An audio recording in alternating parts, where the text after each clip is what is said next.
Sou um policial no sul de Nova Jersey. Faço isso desde os meus 23 anos de idade. Em sua maior parte, não é tão emocionante como dizem, e não acontece muita coisa no meu condado. Geralmente as piores chamadas são as perturbações ou ocasionalmente furtos em lojas, com algo um pouco mais sério de vez em quando, e já trabalhei em praticamente todos os turnos possíveis. Passei meu tempo no turno da noite e definitivamente houve algumas chamadas mais estranhas durante esse turno do que durante o turno do dia. Mas teve uma vez em que eu estava trabalhando no turno da noite e não recebi nenhuma chamada. Eu estava apenas dirigindo em uma estrada tranquila sem iluminação e com matas dos dois lados. Eu vi o reflexo das luzes traseiras se aproximando rapidamente do lado direito da estrada na mata. À medida em que me aproximava, eu vi que a porta do lado do motorista estava aberta e comecei a desviar para a grama enquanto diminuía a velocidade, planejando sair para ver se o motorista precisava de ajuda. Foi quando eu vi alguém sair do carro e ficar ao lado da porta por um segundo e depois correr em direção à mata. Informei pelo rádio sobre uma pessoa ou um veículo suspeito e saí do carro com a minha lanterna ligada e a mão na minha arma, apenas por precaução. Nessa situação, eu tinha que esperar pelo pior. Cheguei à porta dianteira do carro e olhei para dentro, meio já que esperando ver alguém sentado, mas o carro parecia vazio. No entanto, havia um fedor muito forte que vinha de dentro do carro e parecia um fedor de um animal em decomposição. Então eu comecei a chamar pela mata perguntando se alguém estava lá ou se precisava de ajuda e dei alguns passos em direção à linha das árvores, acenando com a minha lanterna. Voltei para o carro em seguida para dar uma olhada mais de perto dentro do lado do passageiro. Haviam vários lenços e toalhas de papel ensanguentados no chão, tanto no lado do passageiro quanto nos bancos traseiros. Estavam encharcados de sangue. O papel todo estava vermelho escuro. Em algum momento, enquanto eu olhava dentro do carro, eu ouvi passos na mata. Girei com a minha lanterna e gritei para sair da mata. E não vi ninguém, pois alguém estava se escondendo.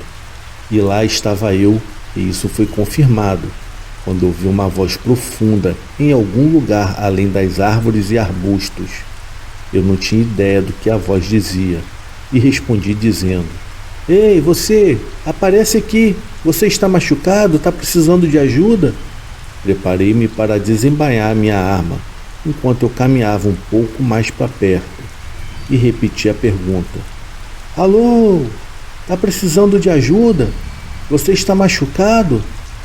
Sem respostas, a voz que ouvi anteriormente não parecia ser de uma pessoa com dor e sangrando. Além disso, porque alguém correria para dentro da floresta ao ver uma viatura da polícia? Alguém estava muito errado. Voltei para o carro e solicitei ajuda.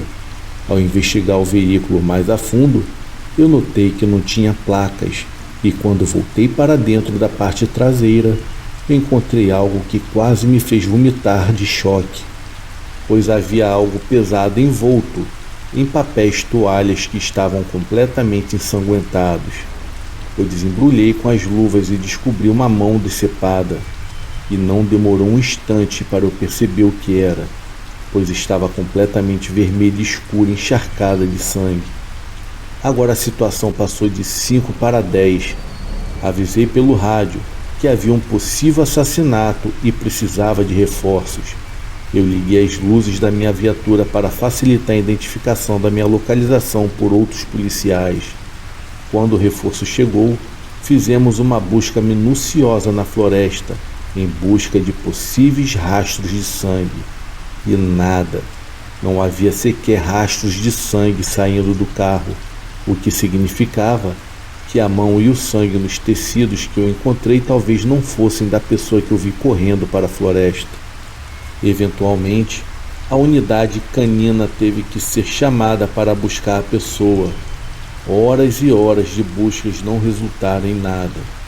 O veículo foi apreendido, pois havia sido relatado como roubo por um morador de uma cidade próxima, que disse não ter ideia de quem poderia ter roubado seu carro. As impressões digitais foram coletadas do volante e testes de DNA foram feitos na mão, e não houve nenhuma correspondência com qualquer pessoa do banco de dados. E até hoje, nunca houve qualquer progresso em descobrir quem era o motorista daquele carro e de quem era aquela mão decepada.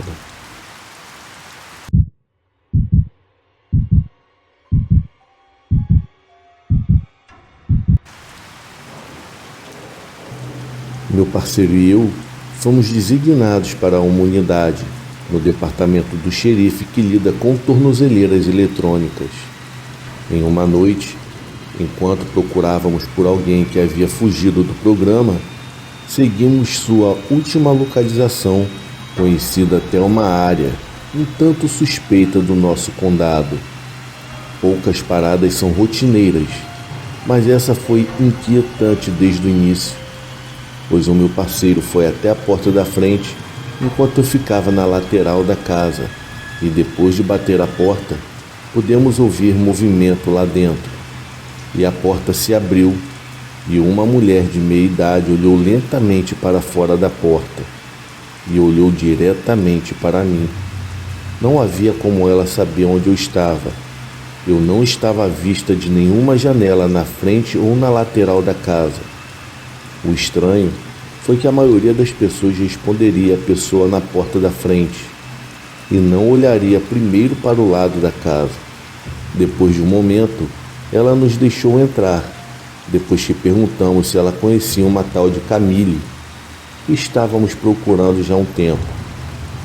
Ela murmurou algo como se estivesse lá, e a situação mudou de 0 para 100 imediatamente quando ela caiu de mãos e joelhos e começou a se arrastar pelo chão gritando por Camille. Essa mulher claramente tinha alguns problemas mentais, e imaginamos que essa Camille fosse uma cuidadora de algum tipo. Nós dois sabíamos que a situação era estranha, mas começamos a vasculhar a casa. Durante todo o tempo, essa mulher gritava por Camille, nunca se levantando, apenas nos seguindo no chão.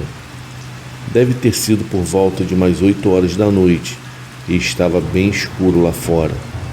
Dentro da casa havia apenas uma luz acesa, sem TVs ou qualquer eletrônico. A casa tinha uma sensação estranha. O layout dessa casa mais antiga tinha cerca de 4 quartos e 2 andares. Toda vez que eu saía de um quarto, eu juro que eu estava em uma parte da casa onde eu não tinha acabado de estar. Eu entrava em um corredor e parecia estar em outra parte da casa, como se estivesse entrado em uma fenda dimensional ou algo assim. A mulher às vezes estava bem atrás de mim sem fazer barulho. Eu estava começando a questionar como tudo isso era possível. Em certo momento, ambos subimos as escadas, que pareciam ser um andar superior, com quartos ou talvez um banheiro no topo das escadas. E quando tentamos abrir a porta inicialmente, ela não se movia.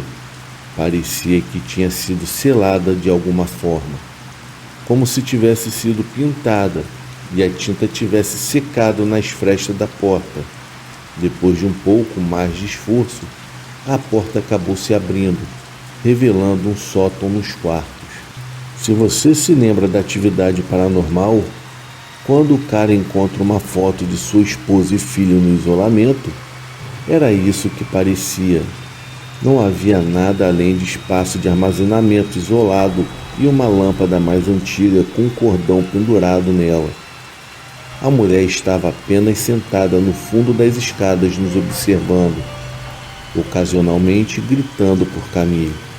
Depois de uma hora vasculhando a casa repetidamente, entrando e saindo nos quartos no qual eu jurava ter acabado de deixar, decidimos então deixar a propriedade. Enquanto saíamos de carro, a mulher agora estava em pé bem na frente da porta nos encarando. enquanto íamos embora. E de acordo com o momento em que ligamos para a central e quando saímos, só estivemos lá por 20 minutos, mas parecia que estávamos lá por bem mais de 1 hora ou 2. Não sei o que foi mais perturbador, o fato de ser tarde da noite com aquela mulher gritando o nome de Camille a todo o tempo e se arrastando de joelhos e aparecendo silenciosamente atrás de mim quando eu não ouvia se mover, ou o fato dela estar em pé na porta apenas nos encarando enquanto saíamos. Bom, depois disso, nunca mais retornamos para aquela casa.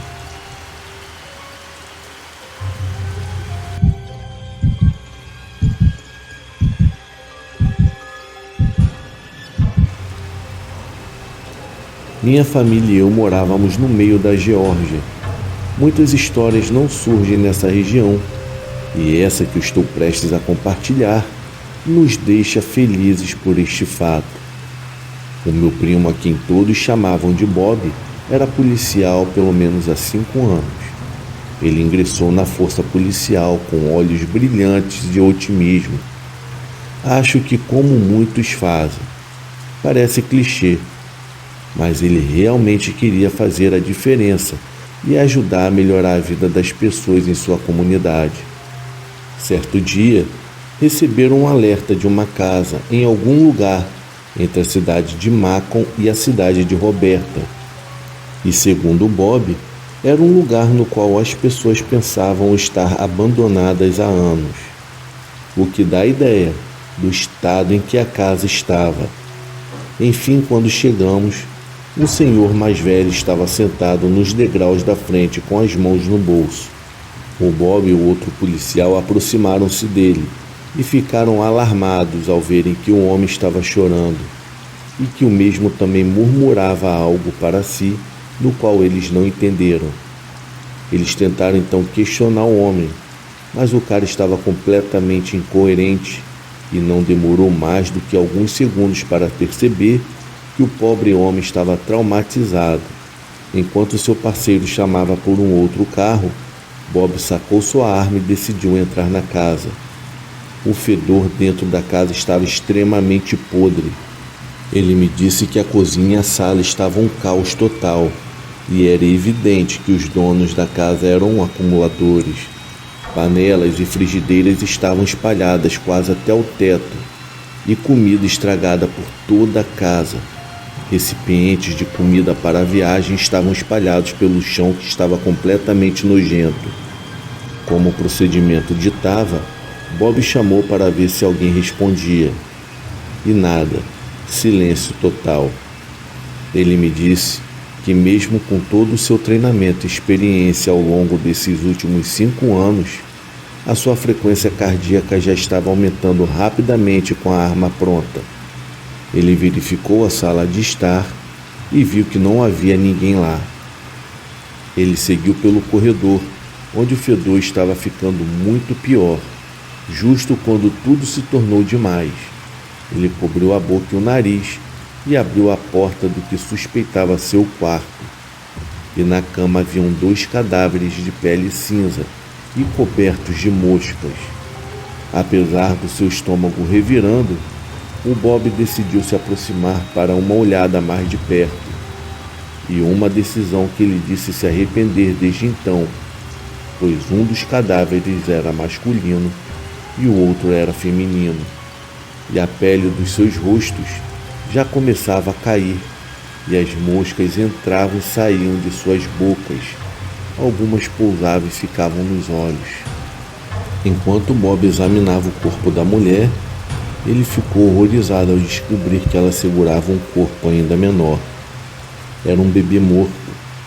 Foi somente quando uma barata grande saiu da boca do bebê que estava morto que o Bob saiu correndo para fora da casa, tropeçou e vomitou o almoço todo nos degraus no qual o homem estava sentado.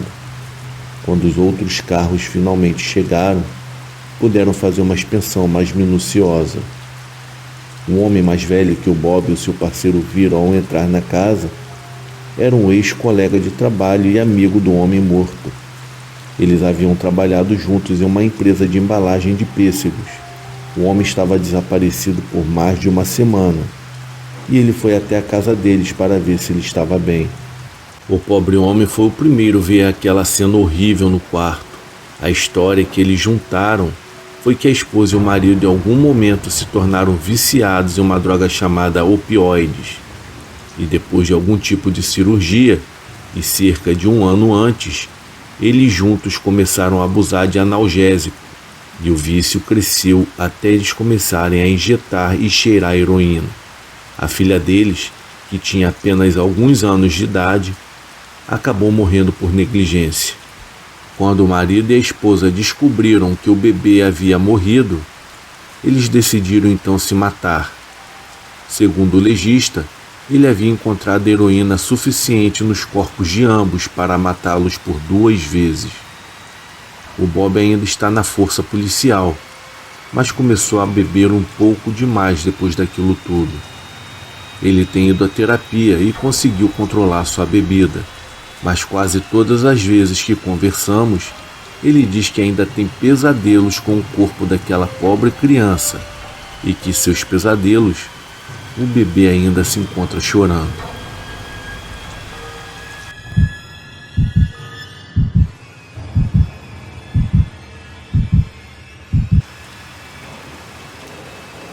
Uma certa vez, eu atendi uma chamada de uma possível invasão. Uma jovem mulher que morava sozinha ligou com medo, dizendo que ao chegar em casa encontrou uma janela quebrada no andar de baixo, mas nada parecia ter sido roubado, e ela não conseguia encontrar ninguém lá dentro da casa. No entanto, quando subiu as escadas para ir dormir, achou que podia ouvir passos se movendo lá embaixo. A ligação havia sido interrompida logo depois que ela disse isso, e a mulher não atendeu a nenhuma das tentativas de retorno. Eu atendi a ligação e cheguei àquela casinha, e fui bater na porta da frente, e após 1 minuto, eu bati novamente e apertei a campainha, e depois de mais 1 minuto, eu tentei mais uma vez batendo com força e tocando a campainha novamente. E como não houve resposta desta vez, decidi então inspecionar a casa. Circulei ao redor da casa e encontrei a janela quebrada. Era uma janela grande o suficiente para passar facilmente. Coloquei a cabeça dentro da casa escura e gritei: "Polícia!" Mas ficou silencioso. Informei ao departamento que a casa parecia silenciosa demais, e eles me informaram que mais oficiais estavam a caminho. Mas eu não me sentia à vontade esperando, pois eu pensava comigo mesmo: e se alguém estiver realmente em perigo na casa? Informei o departamento pelo rádio que eu iria entrar na casa pela janela, e assim eu fiz. Pisei sobre os cacos de vidro na cozinha e peguei a minha arma e comecei a caminhar pela mesma, ouvindo o barulho dos cacos sob as minhas botas. Gritei para dentro da casa para deixar claro que eu era um policial para qualquer pessoa que estivesse lá dentro. E não ouvi nenhum passo. Então subi as escadas, pois a mulher ao telefone disse ao departamento que ela havia ouvido passos na parte de baixo, o que significava que o quarto dela estava no andar de cima. Eu não estava tentando ser muito silencioso enquanto subia as escadas, mas também eu não estava pisando forte o suficiente para a pessoa que estivesse ali dentro soubesse que eu estava ali. Eu não sabia o que esperar, se alguém com uma arma estivesse na casa ou se a mulher estivesse apenas sozinha na cama. Então eu falei: "Senhora, eu sou um policial, você está aqui?" Foi então que em seguida eu ouvi uma voz feminina e suave dizendo: "Sim, eu estou." Segui a voz até os quartos, onde vi uma mulher sentada na cama debaixo das cobertas. Ela olhou para mim e eu perguntei se ela estava bem. Ela disse que estava sim, e notei um leve tremor em sua voz.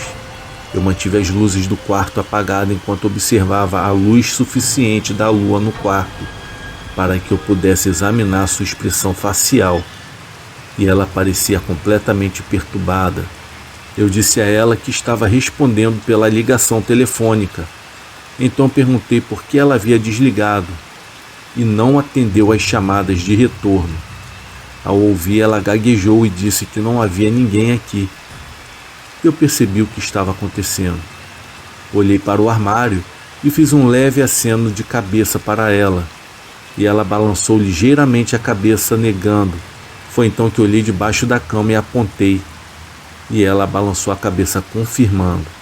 A pressão do que fazer em seguida foi terrível, pois a melhor ideia que eu tive no momento foi dizer a ela: "Está bem, senhora, só preciso que você assine este formulário de relatório, afirmando que eu estive aqui e que não havia nada de incomum." Em seguida ela disse ok, e levantou-se da cama e veio até a mim. E quando ela estava perto o suficiente, eu a empurrei para fora do quarto. Então eu peguei a minha arma e gritei: "Saia daí de baixo, eu sei que você está debaixo da cama." Ainda estava abalado quando eu vi uma figura escura lentamente saindo debaixo da cama da mulher. Ele colocou as mãos primeiro e em seguida largou qualquer arma. Eu ouvi o som de algo caindo no chão, que acabou sendo uma arma mesmo.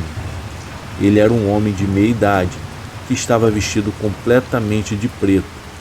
Ao sair debaixo da cama com as mãos levantadas, e fiz a prisão imediatamente, levando-o para fora, exatamente quando os outros policiais já estavam chegando. A mulher havia desligado o telefone quando ela achou que os passos já estavam acima e não queria que o invasor ouvisse o áudio da chamada telefônica. Foi por isso também que ela não atendeu o telefone, porque nesse ponto o invasor havia entrado no quarto e ameaçado com uma arma. E como a polícia já estava a caminho por qualquer motivo, em vez de fugir do local, o invasor ameaçou atirar na mulher se ela fizesse algum barulho quando a polícia havia chegado. Depois de tocar a campainha, ele se escondeu debaixo da cama e disse a ela para fingir que ele não estava ali. Eu fico feliz por ter percebido toda aquela situação, pois ela poderia ter tomado diversos rumos diferentes se eu não tivesse tido atitude.